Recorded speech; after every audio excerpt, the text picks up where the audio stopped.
Leslie. And I'm Rand. Welcome to our video where we are going to explore whether ESG is fair or unfair. All right. Now, this is a pretty provocative, hot, and controversial kind of topic, isn't it? Yeah, especially from your point of view. There's a lot of anger that we're gonna chat about here shortly, and so that's one side of the coin. The other is it's about time. This is a long time coming, right? Kind of a serves you right attitude, and it's caught the world by storm, so to speak. So it's a reality. It's a tough reality, and let's dive into it. Okay. Well, and I really think it depends whether your opinion on whether you feel it's fair or unfair often depends on which camp you belong to, right? Whether you're in industry and have a business, first group, right? Yep. Whether you happen to be an investor or you're in the finance community, or whether you're a stakeholder. So I think that sentiment, that attitude really sort of is influenced by who you are. By who you are, your point of view, right? Perception's reality. You know, as the saying goes, and that definitely applies here. The thing of it is the impact. This is not a fad. I don't think it's a fad. This is $1 trillion industry, investment industry, right? Asset management in the trillions. I don't think that's a fad. And it's global. It's global. It's worldwide. It's a forced paradigm shift as a result of, right, or a big part of COVID in 2020. Why do you think that is? What was COVID? What did that have to do with this? More significant shift or more, perhaps just greater awareness? Oh, I think that's it. I think it's more greater awareness. ESG, environment, social governance, was birthed in 2005. So it's not like it's new. What? But some people feel like it's new. Like it came out of nowhere, hit them from the side, and they're like, what the heck? Like, what? Where did this come from? 2005. And it's creeping. Boom, COVID 2020, and it's everywhere. You're either doing it or you might be out of business within 5 years. Like, what the heck? And it's on a scale unprecedented, worldwide. Industry, or the energy industry, you know, that we're very used to serving clients and helping clients in the energy industry. We're used to new regulations, right? Different changes, maybe technology and the like. This is a worldwide paradigm, and there's no getting away from it. It's here to stay, and it's hit everybody. So the question is, what do you do about it? Okay, so hold that for thought for a minute. I want to dive into doing a little bit of introduction, because I think you bring an incredibly unique and valuable perspective to this conversation. And it wasn't, and we've had battles on this topic, exactly, haven't we? Well, and that's what birthed me. And hey, maybe it'll make a good video because of our background and bringing our perspectives to the table. Yeah, and the conversations that we've had with executives as well has really sort of been the inspiration for this video today. But would you share with our viewers what your background is, please? Yeah, totally. Where to start? Where to start? Some say I've packed several lifetimes of experience into one. Chemical engineering, technology background, worked in the energy industry, pretty early on, second generation energy industry. Both mom and dad were in it. Actually, third generation, my grandfather as well. On my mother's side, not that you need to know all those details.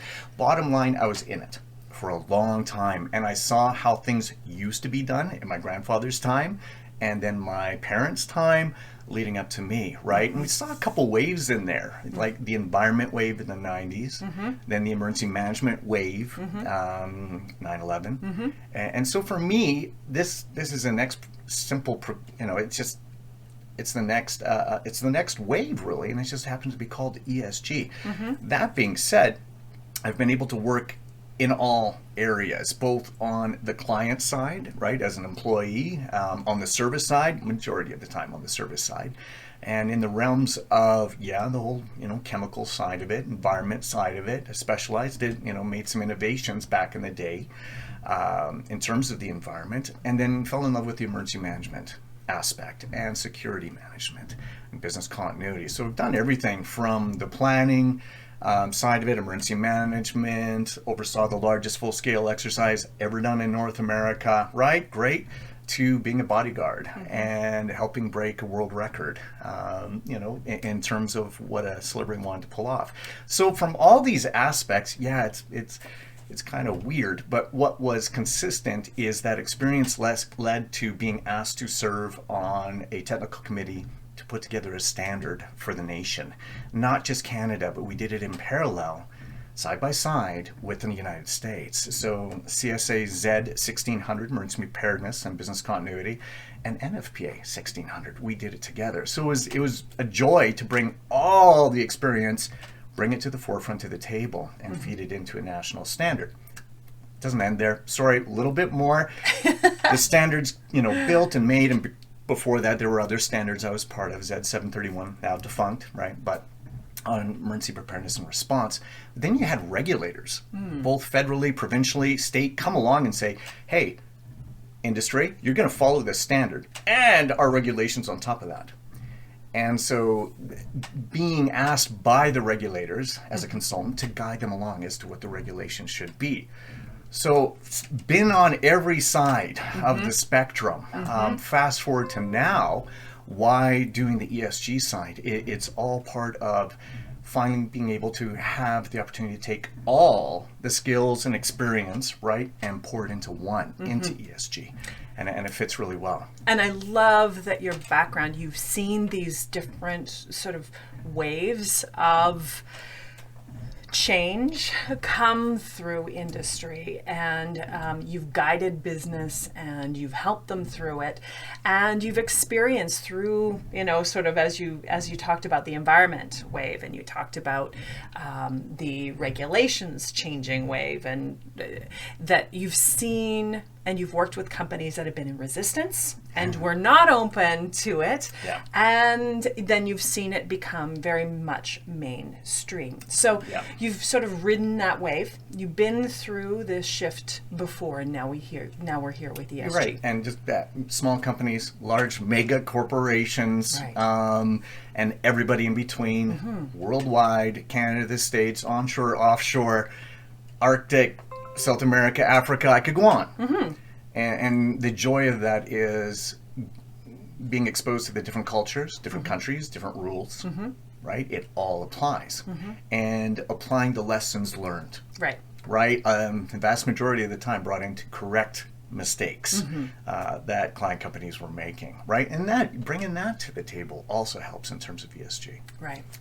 Not unlike myself, you're an energy industry third generation person. What about yourself and your background? Well, I certainly don't have the vast variety of experience in terms of industry that you do.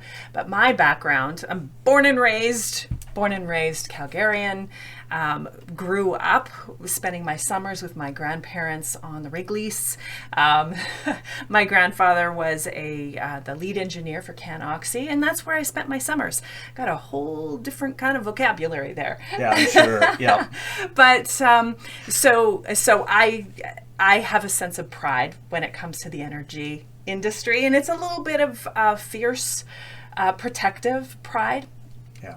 And so that's probably, you and I've had many conversations about this, and that is a lot of where my ferocity, my feeling sometimes that, wait a second, the energy industry has been what has supported Canada and it supported Alberta, and it's been something that we've been fiercely proud of. The hockey rinks getting built, right? Community centers, new equipment for firefighters. The Little League uniforms being supplied for kids. If it wasn't for the energy industry, a lot of these communities would suffer. And so that has been my perspective, and has led to some spicy conversations between the two of us. Maybe that's what they're wondering now is like, well, what the heck is the spice? For me, my perspective, just to throw it out there, ESG is not a surprise. to me, it's like, okay, you didn't before, you have to now. And that's provocative and maybe polarizing in terms of an attitude. And I'll qualify that a little bit later on. And that's where, our conversations have been very healthy, right? Because I come up with new solutions for our clients. So we have that perspective, and that yields to new ideas, especially when you're trying to solve problems. Having the two backgrounds, even just for ourselves, let alone our team at ESG Management Solutions, it's interesting because every problem is different. Every company is different, where they operate, what they're doing, the community that they're in, the country that they're in. It's never the same thing twice. But there's some, like some standard approaches that everybody can do, right? Your main approach, and then you customize along the way for the specifics of what you need. Once you get past the anger. Right. And the anger I'm hearing from clients are, hey, this came out of nowhere, right? And the special interest groups finally are having their way, and et cetera, et cetera. And we'll talk about a little bit more on the anger, going back to the way my grandfather told me how things were done, and you saw it too. If it wasn't for the special interest groups, what would our world look like now? If they were completely silent, would we have been proactive? It's a question mark. The trick is not going to the other extreme. Right? And so doing the right thing where it makes sense. Anger, right? The clientele, and these are fantastic companies, client companies that I've known for a long time. They feel like they are being unfairly painted with a black brush, right? In terms of blacklisted. Like, whoa, wait a minute. They're putting us next to these other industries that are completely unsavory in every way. We didn't even get a chance to defend ourselves. Right. And where at one time they were the oil and gas industry, or the energy industry, I should make it broader than that, were the rock stars. They were the strength behind economy. Yeah. And that has shifted, right? So it's a massive transition that we're going through, and we're right in the middle of that transition. And ESG is sort of the engine that is pushing that transition to happen. So, it's so much more than a new regulation, right? It is. It's not only worldwide, but what does ESG mean itself? And part of the anger is, we were doing good things, right? Yeah. Good companies. We were already doing good things, and it's not even being included or even recognized. And so then we have these ratings being applied to us where we don't even have an opportunity to defend ourselves. Should we even have to defend ourselves? And I get that, and that makes sense. And we hear the other things where it's going to cost jobs, it's going to cost money, we don't have the resources to do this. However, from my point of view, I heard the same thing. I heard the same anger, the same arguments when the environment wave happened in the 90s.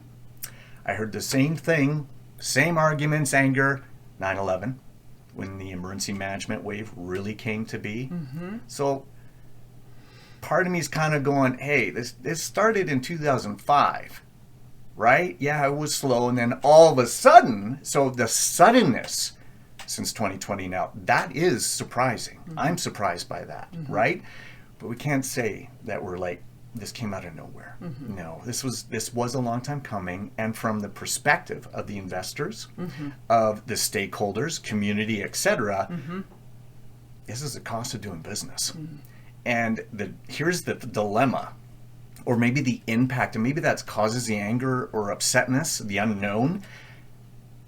Companies could lose investment. It's a very real. They can lose investment, and I think right now the numbers are if this happens and companies don't step up to the plate in terms of ESG, they will not be in business within 5 years.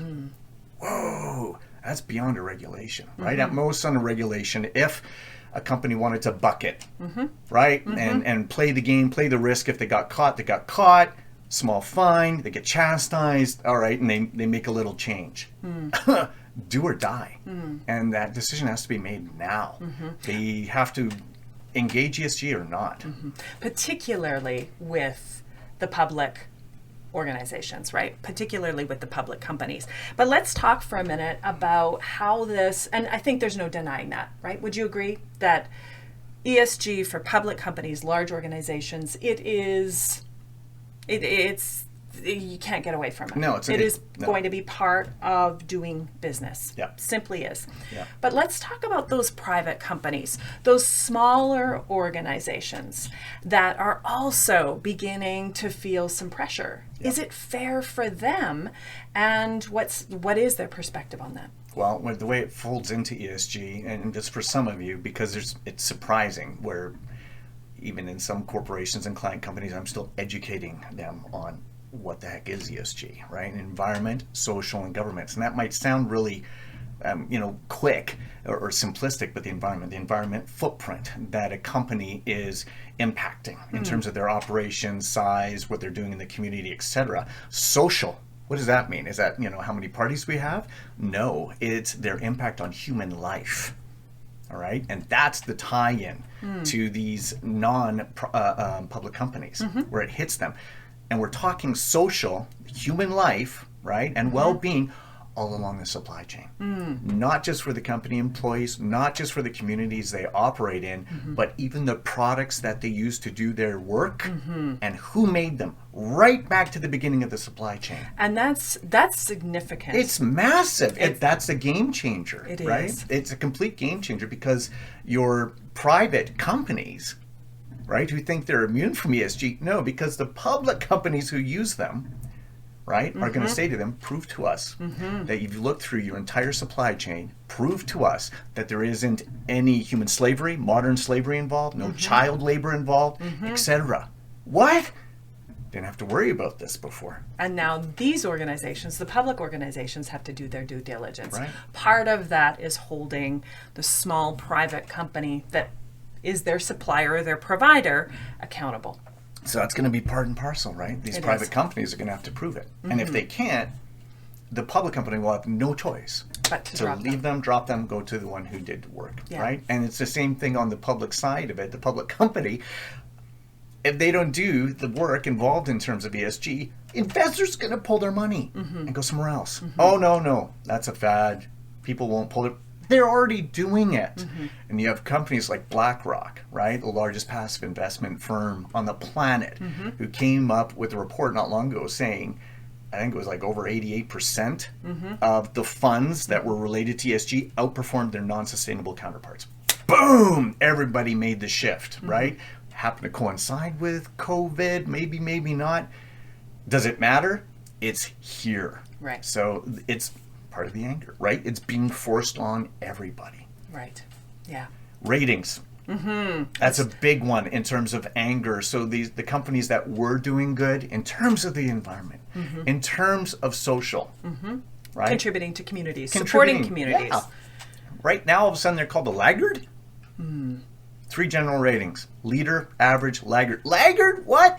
Because they haven't disclosed information. Right. They haven't stepped up to prove what they've been doing. They can yell and scream it all they want, but if they're not following an ESG standard of sorts, and there's so many standards, which is another issue altogether, which standard do we follow? Right.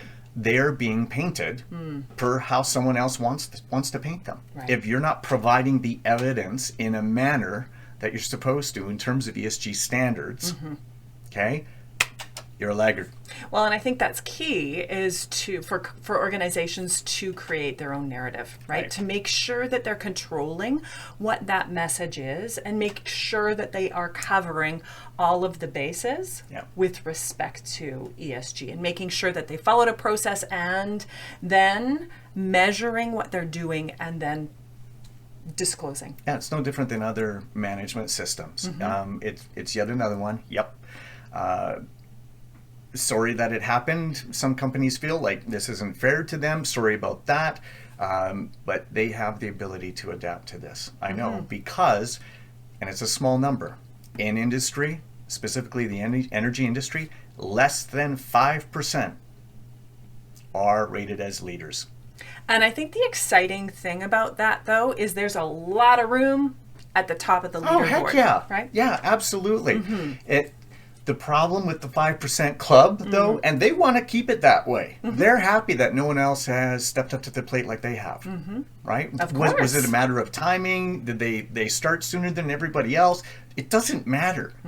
but they are clearly separated from everybody else. They're getting the investment, right? They're loving the rating, etc. You cannot take comfort if you're in the average. If by some fluke or whatever you're in the average in the bell curve, you're not protected because a bunch of your peers are as well. People look, where would you invest your money? Oh, I want laggard, average, or leader? I want a winner. Right, right. It's exactly that. And so these leaders in the 5% club, they're just raising the bar even more every day. Oh, so the anger, right? The catch up, the resources, the change. And I think the reality is that a lot of organizations, a lot of companies are doing things well already. So they're probably more than halfway there. They didn't know it. They just don't know it, or they don't know how to capture, measure, and present the information in a way that is going to be recognized, right? Yeah, totally. And rated appropriately. Yeah, yeah. It's the time to complain about ESG is over. It's all about implementing. That's where we come in. That's where we've been kept very busy in terms of discussing ESG with our clients, your clients, my clients, right? Collectively, the executive side. It's nice to see how interested they are. It's like, hey, how do we pull this off? And we'll have future videos on it. Like, it's got, number one, here's some freebies right out of the gate. It's got to be beyond the C-suite. It's got to be beyond the corporate boardroom. It has to be beyond just making it part of the corporate communications department's responsibility. It has to go right down to the front lines. We call that embedding sustainability. And all the support that goes along with it. You could almost think of it as starting an entire department. That's what's going to take. That's what these 5%ers are doing. So whether a company wants to do it or not, it's up to them. But it's more than just adding ESG to someone's title, right? And making this poor soul responsible for everything. It's impossible. Absolutely, they have to own it. It's otherwise it will not be embedded, and they're just going to be stuck in this bell curve average, or heaven forbid, even the laggard side. And we're definitely going to be having a video featured on what we'll call Beyond the Boardroom on how to embed sustainability. Absolutely, because we have seen a lot of reports on websites, and they've got ratings out there, and they're large organizations. Really, really interesting. And then you speak to an employee within the organization, and they've never heard of ESG. I think that's a lost opportunity on behalf of the organization, because they're not harnessing the knowledge of their own staff. They don't understand what's involved. It's more than just, it's not a checkbox item. You don't treat it like meeting an annual reg. The culture's got to change. It's got to be made in terms of responsibility. Everybody has to have a part and parcel of that, right to the front lines, whatever that looks like for each and every company. Short of that, you're going to be at a detriment. And it's going to be found out, because what ESG has done is put everybody on a level playing field in terms of transparency. You mentioned before, clients were able to kind of showcase in a way they wanted that suited them for their style in terms of what they did for the environment or the community. No more. It's by standard, right? It's almost like the accountants are ruling. It's their time to shine. And it's down to the data. And you have to demonstrate per standard, are we doing this, this, and this, and this? And it's way more than trying to take the good that they've been doing and make it fit everyone. You can't. You have to address these things holistically. Right? Our program, we got 25 elements, 4 phases. It's not done overnight, and it's not done by a single human being. Right. Well, and I think we're at an exciting place of transition and change is always scary. It's always scary, and that unknown piece. And I guess that's what's exciting, is that we are here to help and walk our clients through this process, provide them with some assurance that where they're investing their focus and where we're going to be shining a light for them will help to position them well. So I think it's clear that perspectives on ESG differ. There's no doubt about that. And I think that that is healthy. Oh, totally. Isn't it healthy? Yeah, different perspectives, even the ones that we have. they come up with new ideas, and that's needed. We have to do things different. We, in terms of industry, and industry as a whole, because that's who's been targeted here. Those who are in business, and businesses exist to make a profit, whatever they're doing, selling, building, creating, service. It affects everyone. Treat it serious. It is the new reality. Yes, forced paradigm shift on the world. We've gone through this before. Environment wave, right? Emergency management wave. Accept it.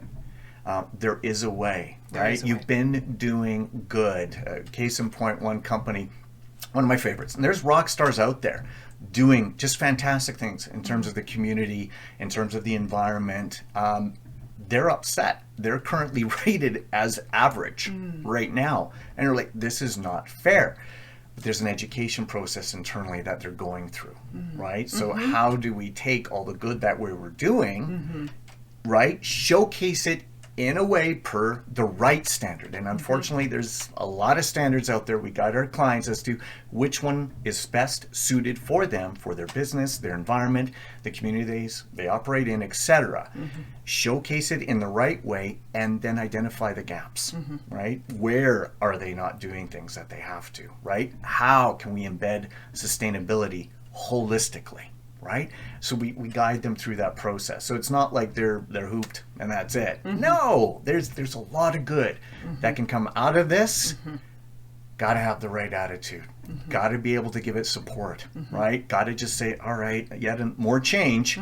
Isn't that what we do as humans? We adapt to it, right? We adapt to it. Perspectives might differ, right? We might get angry and say, a lot's going to cost. Hey, we've got through COVID, right? Use this as an opportunity to do good. And with challenge comes innovation. Totally, innovation. And for us, at the end of the day, it's all about helping our clients find the right path for them to truly embed sustainability. Thank you so much for joining us today. See you next time.